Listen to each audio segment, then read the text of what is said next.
The tragic tale of a weak landlord. Mr. Johnson was a landlord who owned a small apartment building.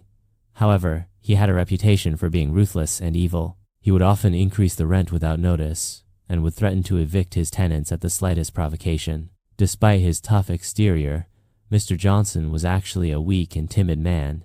He was afraid of confrontation and would often back down when his tenants stood up to him. One tenant, in particular, took advantage of Mr. Johnson's weakness. Mr. Smith would often pay his rent late, and when Mr. Johnson tried to confront him, Mr. Smith would become aggressive and threatening. Despite this, Mr. Johnson continued to pretend to be a tough and evil landlord. He would often yell and scream at his tenants, but deep down, he was afraid of them. As time went on, Mr. Johnson's health began to decline.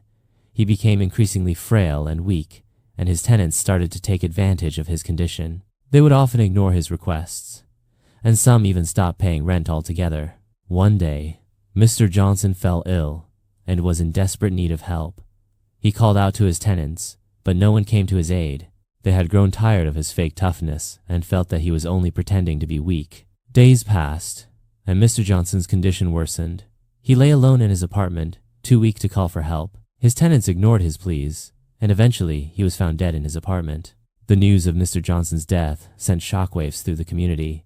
His tenants were filled with regret and guilt, realizing too late that they had misjudged him. Listen, Landlord. The tragic tale of Mr. Johnson serves as a cautionary warning about the dangers of pretending to be something you're not. His fake toughness and evil persona had ultimately led to his downfall. The story also highlights the importance of treating others with kindness and respect, regardless of their exterior. If Mr.